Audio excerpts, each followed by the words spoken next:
21 जुलाई 2024 को धुलिया शहर के तिरंगा चौक पर मुस्लिम समाज की तरफ से एक अमन आंदोलन रखा गया था, जिसमें कोल्हापुर विशालगढ़ में हुए मस्जिद पर हमला करने वालों पर देशद्रोही के कानून के तहत कार्रवाई करने की मांग की गई, क्योंकि मस्जिद पर हमला करने वाले आतंकवादियों ने सबसे ज्यादा भारत के कानून को ठेस पहुंचाया है और भारत के कानून की धज्जियां उड़ाई है। और जो देश के खिलाफ सरगर्मियों में मुलविस होता है वो आतंकवादी ही होता है और देशद्रोही होता है। इसलिए आवाम ने इन पर देशद्रोही के कायदे के हिसाब से कार्रवाई करने की मांग की है। इस आंदोलन में धुलिया शहर की आवाम के अलावा सभी पार्टियों के कारकुनान, जमात-उल-हिंद के खादिमीन के अलावा धुलिया शहर के आमदार भी मौजूद थे। इस प्रोग्राम में लोगों ने अपनी तकरीर में अपनी अपनी बातें सरकार के सामने रखी।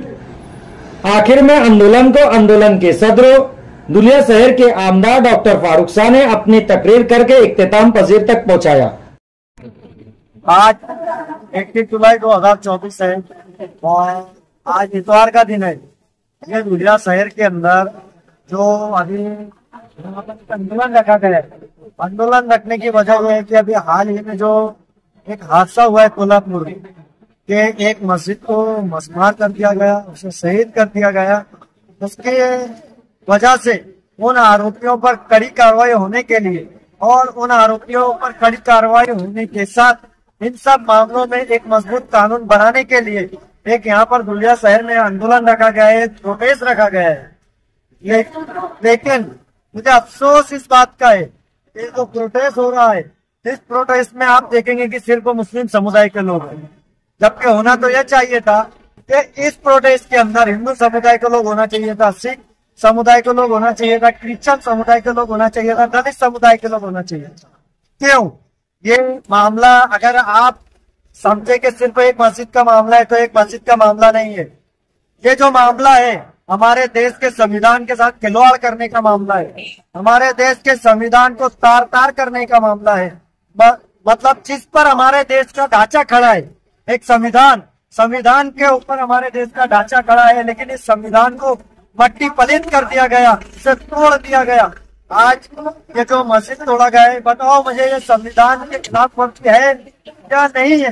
ये संविधान के खिलाफ वर्जी है। इसीलिए इस प्रोटेस्ट के अंदर सभी समाज के लोगों को आना चाहिए था। दूसरी बात कि ये मामला सिर्फ एक मस्जिद का ही नहीं है। आपको पीछे देख रहे होंगे कि काफी समय से मॉब लिंचिंग के वाकयात पूरे देश के अंदर बढ़ता जा रहा है। एक समुदाय या कुछ समुदाय के ऊपर जुल्म ज्यादती हो रही है, जिसमें मुसलमान अव्वलीन तबके में है, उसके बाद ईसाई है, उसके बाद बुद्ध समाज है। बहुत सारी समाजों के साथ भी मॉब लिंचिंग या जुल्म ज्यादती हो रहा है।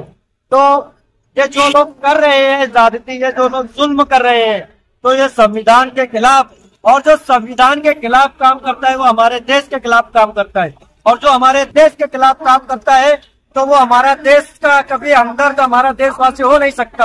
वो एक आतंकवादी है। तो ऐसे आतंकवादियों के ऊपर हमारे जो शासन है तो उसको कड़ी कार्रवाई करना चाहिए, आतंकवादियों को उनकी जगह बताना चाहिए।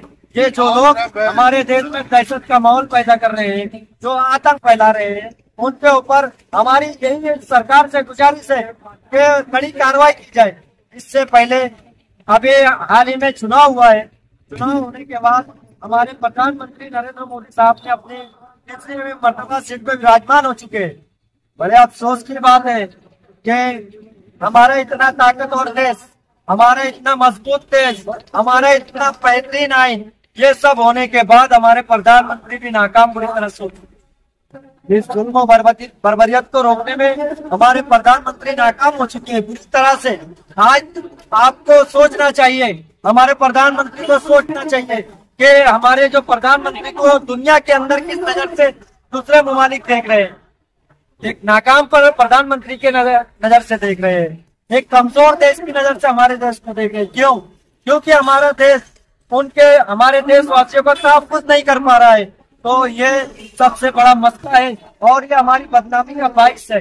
तो हम सरकार से यही अपील करते हैं कि आपको इस पर स्टैंड लेना चाहिए। हमारा कायदा हमारा आइन बड़ा मजबूत है, आप उस आइन के तहत इन आतंकवादियों पे कार्रवाई करें और जो जो ये कार्रवाइयां हो रही है, नफरत की कार्रवाइयां, इसे खत्म करना चाहिए। और ये आइन के ऊपर जो मामला है, तो ये सिर्फ एक मुस्लिम समाज का मामला नहीं है, ये पूरे देश का मामला है, सभी समाजों का मामला है। इसलिए इसके ऊपर सरकार को एक मजबूत कानून बनाने की जरूरत है। हम सरकार से अपील करते हैं कि मजबूत कानून बनाए और ऐसे आतंकवादियों को कड़ी से कड़ी सजा दे, ताकि देश में ऐसी वारदातें और न हो। इस बात की अलामत है कि आप वो लोगों से आगे है जो लोग सोच रहे हैं कि कैसा करना है, क्या करना है, क्या होगा, कैसा होगा। याद रखो मुसलमानों, मायूसी कुछ है और हम मायूस होने नहीं वाले। किसी शायर ने खुद कहा कि मेरी साई की मंजिल भटक कर ही सही, कि मेरी साई की मंजिल भटक कर ही सही। बुनियाद तो वो लोग है जो घर से निकले ही नहीं, बुनियाद तो वो लोग है जो घर से निकले।